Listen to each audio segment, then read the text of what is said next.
Pessoal, vamos lá, segundo vídeo, agora vamos falar do seno, do cosseno e da tangente, bem rápido, tá?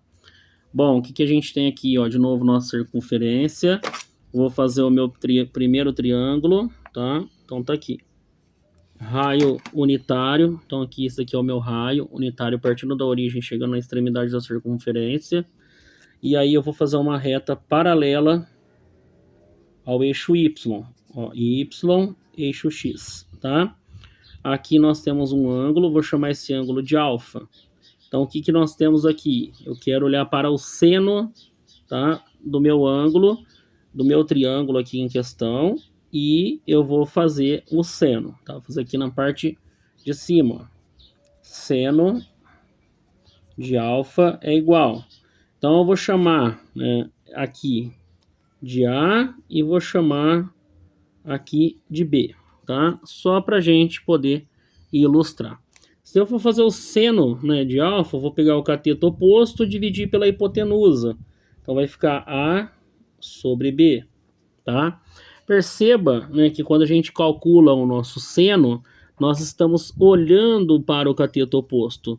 Significa que esse cateto oposto, tracejado, ele é paralelo ao meu eixo Y.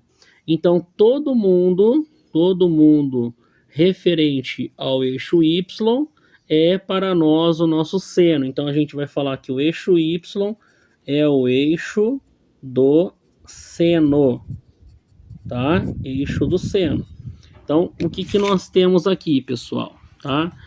O nosso eixo do seno, ele vai ter a determinação positiva na parte de cima, porque todo mundo a partir do zero para cima é positivo, então todo mundo aqui, ó, positivo. E todo mundo na parte de baixo do eixo do seno é negativo, tá?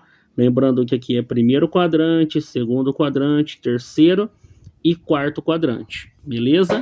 Então vamos olhar agora para o cosseno, para a gente ir rápido e fazer um vídeo bem rápido. Ó, aqui na minha segunda circunferência, eu vou fazer novamente o meu raio. Esse raio é unitário, tá? É unitário. E aqui, de novo, vou fazer uma reta que seja paralela ao eixo Y. Só que agora a gente vai calcular o cosseno, então não é mais o seno, tá? Então a gente calculou o seno nesse daqui, né? E agora a gente vai calcular o cosseno nesse daqui, beleza? Bom, o que a gente tem aqui? Para a gente calcular o nosso cosseno, a gente vai pegar o cateto adjacente. Então, eu vou chamar esse cateto adjacente aqui de C e a minha hipotenusa de B novamente, tá? Só para ficar padronizado. Então, eu tenho aqui o cosseno, tá, de alfa é igual cateto adjacente dividido pela hipotenusa. Perceba que agora, quando a gente olha para o cateto adjacente, nós estamos olhando para o eixo X, pessoal. Ó, então a gente fala que o eixo X é o nosso eixo do cosseno. Então, eixo Y, eixo do seno, ó. Eixo X, eixo do cosseno, tá? Bom, e o que nós temos aqui? A partir da origem para o lado direito, todo mundo é positivo, o que significa que o seno será positivo na parte de cima e será positivo na parte de baixo, tá? O que significa que no primeiro quadrante o nosso cosseno é positivo, no segundo ele é negativo. Por quê, pessoal? Por causa dessa parte aqui, ó. Então nós temos o zero, à esquerda do zero todo mundo é negativo. E nós temos aqui um valor negativo no terceiro quadrante. Então, positivo no primeiro, negativo no segundo, negativo no terceiro e positivo no quarto quadrante. Beleza? Continuando então o nosso estudo, terceira circunferência, vamos dar uma olhada no nosso ou na nossa querida tangente. A nossa tangente terá uma reta, né, paralela ao eixo Y. Então aqui, ó, eixo Y, eixo X, né?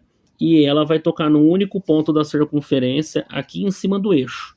Então agora perceba que eu vou fazer de novo o meu raio unitário, Só que o meu raio unitário, quando chega aqui na fronteira da circunferência, ele extrapola e ele projeta na parte de cima. Projeta na parte de cima. E eu tenho aqui um ângulo de 90. Logo, nós temos novamente um triângulo retângulo. Ângulo alfa, certo? E eu quero calcular, então, a tangente de alfa. Lembrando para vocês que tangente é cateto oposto dividido pelo cateto adjacente. Vou chamar esse cara aqui de B, ou melhor, vou chamar de A, tá? E vou chamar esse cara aqui de C. Então, eu vou calcular, ó, tangente de alfa é igual a A dividido por C, tá? Então, agora o que, que a gente tem aqui, pessoal? Nós temos, né, um valor numérico que extrapola a nossa circunferência. E aí significa que todo mundo, né, ó, na parte de cima desse eixo é positivo. Todo mundo na parte de baixo desse eixo é negativo. Então, a nossa tangente é positivo no primeiro quadrante, negativo no segundo, positivo no terceiro e negativo no quarto. Por quê, pessoal? Se eu tiver um simétrico, lembra do primeiro vídeo, ó, simétrico no terceiro quadrante, ele vai estar aqui. Então, se ele está aqui, significa que ele projeta aqui em cima. E aí, quem está no terceiro e quem está no primeiro quadrante vai ser positivo. Se eu tiver aqui no segundo quadrante, ele vai projetar aqui embaixo. E ele vai chegar aqui, ó. E aí, quem está aqui embaixo significa que projeta nessa parte de baixo do eixo. E essa parte de baixo do eixo é toda negativa. Então, nossa tangente no segundo e no quarto quadrante são negativas, beleza? Então, tá aí a nossa explicação sobre seno, cosseno e tangente. Lembrando a vocês, né, que a gente precisa de decorar os ângulos notáveis, que são os ângulos de 30, 45 e 60 graus, tá?